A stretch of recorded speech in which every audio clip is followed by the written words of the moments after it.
Hello, Zach here. I am a competitive Splatoon player, and today we're going to talk about Sizzle Season. Sizzle Season, or the summer season for Splatoon 3, starts very soon. With the new season so close, everyone has started to talk about the new main, sub, and special weapon combinations that we're going to get for the next season, commonly called weapon kits. There's a few hopes I have for these new kits to improve not only competitive play, but casual play as well. My expectations are, number one, more weapons that have infrequent specials.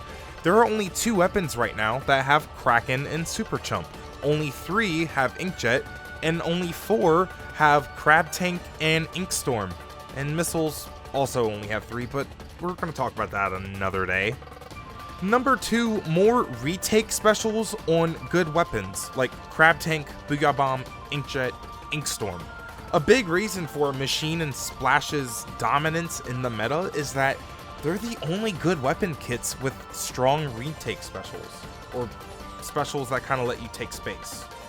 Stuff like Crab and Booyah are great, but a lot of the weapons that have them don't really fit into team comps as well.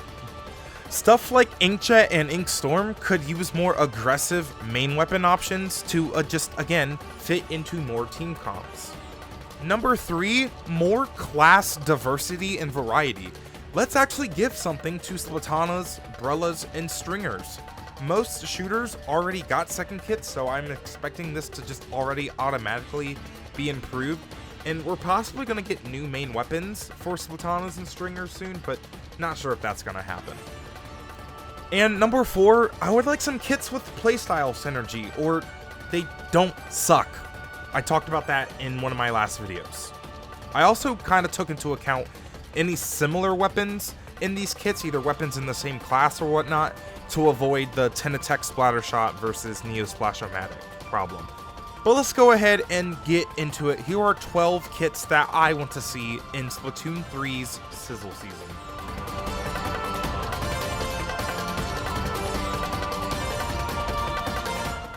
Let's go ahead and get started with a very popular frontline shooter, the 52 gal Deco. I'm gonna give it a curling bomb and Booyah Bomb.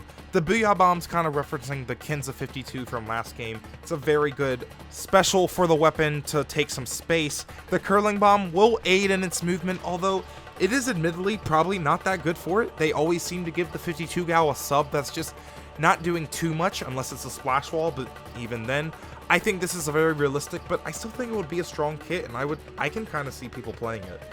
Everyone's favorite special, the Crab Tank. It's been the most popular special used in competitive Splatoon 3 with just its range, its power, its chip damage, just it can do so many things, with the only real option for it in the meta being Splash-O-Matic.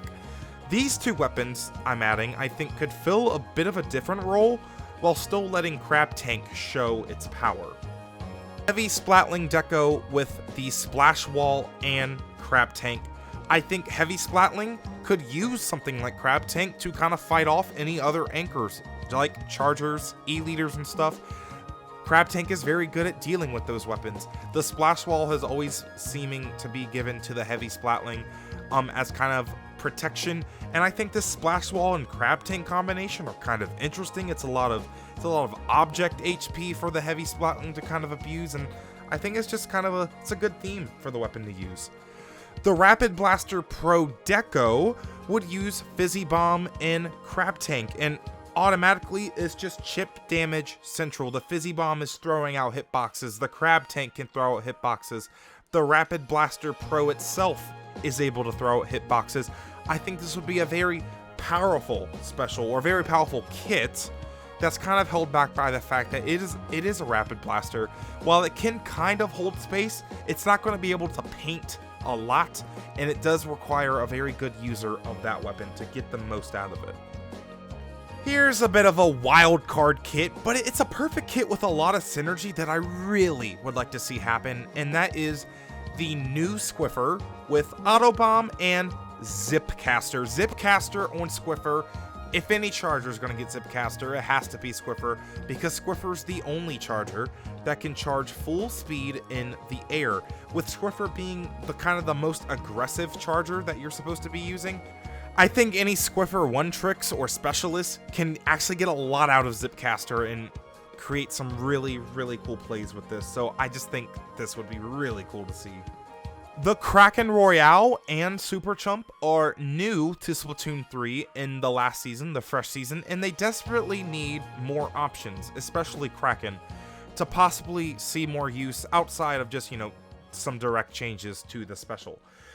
And one of the weapons a lot of people are saying that needs to get Kraken is, of course, the custom range blaster, but I'm not going to give it the splat bomb it had. I think, unpopular opinion, I think it actually wants a burst bomb instead of a splat bomb.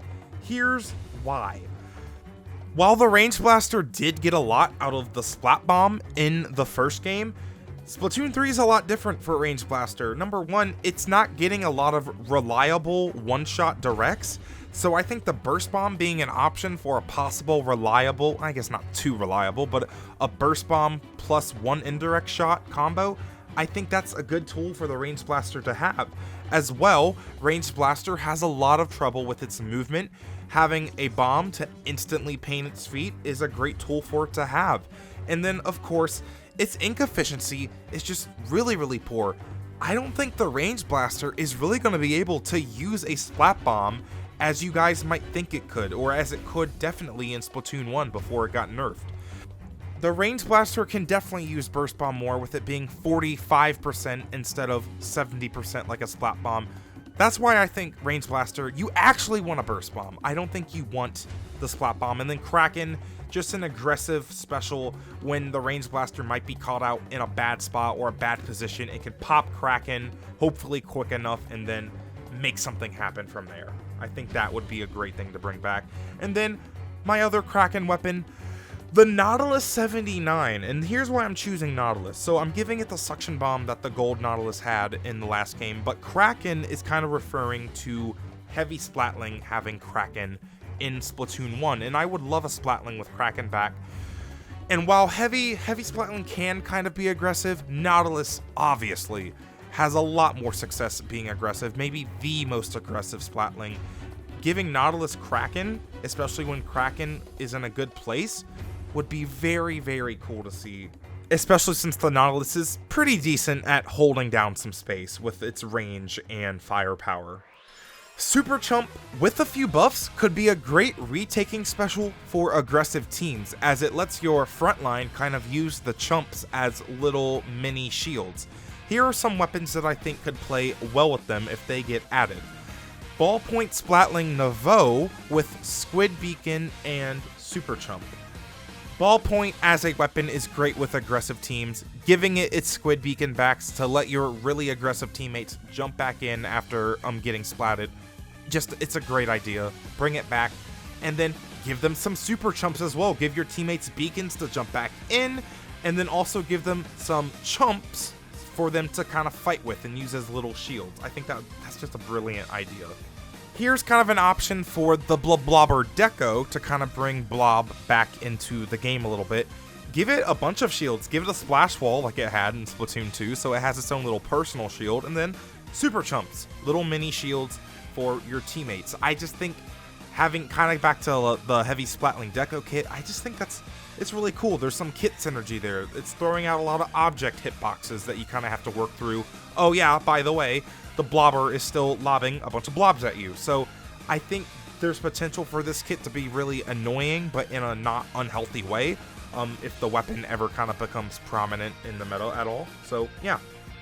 Back to weapon diversity, Stringers, Splatanas, and Brellas have yet to get an alternate kit for any of their main weapons, and again, I expect possible new kind of Stringers and new Splatana main weapons to come out. Here are some kits for the current main weapons. Reelin Tri-Stringer with Angle Shooter and Wave Breaker. Tri-Stringer loves to kind of apply chip damage to people, especially kind of over walls and kind of past cover.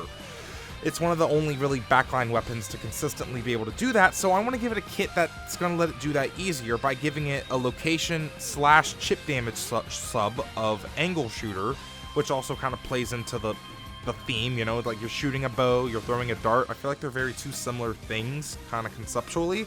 And then Wave Breaker, not only to kind of control space on the map for your team, but any people that get located, you can instantly kind of see exactly where they are and start firing arrows at them. I just think perfect synergy there, and it would be very, very fun to play with. Sorella, Splat Brella, and yes, Brella has a lot of problems right now, but I think giving it its auto bomb back from Splatoon 2 would be fine, and then Ink Storm, just come on, dude, it's an umbrella. Give it the rain special. It's funny, and it works because it does chip damage for the Brella, so it's perfect. Do it, please. If you're wondering about the Splatana kit I want to see, I would like to transition over to the newest special that's breaking into the meta, the Inkjet. After its buffs to its 50 damage hitbox and the way hits are detected for online play, it is now one of the better specials for taking space. And the weapon I first want to see it on is the Splatana Wiper Deco with Curling Bomb and Inkjet. And you might recognize this kit. It's kind of from the in-parry Splat Dualies in Splatoon 2, but now it's on a Splatana, right? So Inkjet for Splatana, I just think is a really good idea. It's a nice aggressive special to let it take space, kind of better than what Hammer can at the moment for it. So I just think that would be perfect. There's also some synergy there because on Inkjet's landing, a Splatana can do its little dash to kind of maybe avoid some shots from anyone that's trying to camp their Inkjet recall. And I know people are saying Fizzy Bomb for the Wiper. I think that's not really necessary. And I thought about a Splat Bomb. And honestly, the combo numbers for the 30 damage isn't really that good. So instead of giving it a sub that it's going to be able to combo with, kind of like what Torpedo kind of does for it, I want to give it a Curling Bomb as an additional movement tool. Because Curling Bomb mostly, it's not really used for chip damage or as a normal bomb. It's mostly just used for movement and painting a trail. And I think a Wiper kind of using Curling Bombs, not in the way a roller does, but kind of in a similar way, to possibly get closer to people, to get more kind of one-shot directs. I think that's got some synergy there, and it's still got the Inkjet to help take space. So I think that's fine, and honestly, the main weapon doesn't really need a bomb to help it too much, right? Torpedo's great for it, but I think this kit would be very fun. Speaking of the in-parry Splat Dualies, here's what I want to see from it.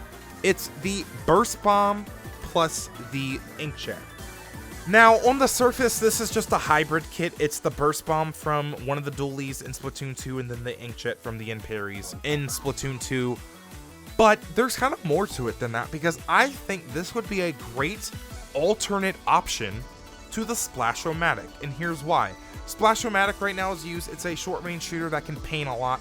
It can kind of flex to being aggressive, but most importantly, it can paint for its crab tank, and it has a Burst Bomb to assist in fights. So it's a great support weapon that can kind of flex into being aggressive. I think the in-parry Splat Dualies can flex more into this kind of aggressive playstyle because it's a dualie with some dodge rolls, and Inkjet by nature is just more aggressive than crab tanks since it can kind of move a little bit faster.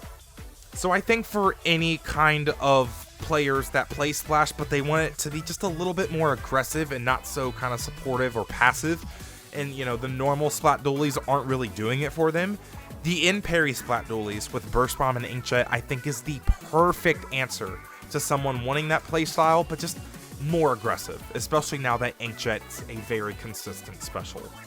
And that's it. Those are the 12 kits that I want to see in Splatoon 3's Sizzle season. There's some other things I want to see in the season that aren't related to weapon kits, but I might talk about that later, or I might talk about it on Twitter.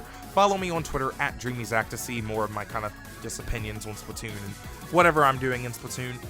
Thank you guys so much for the support on the channel. It is very much appreciated. Please like the video and subscribe to the channel if you want to see more. It really does help grow the channel. And I will see you guys next time. Bye!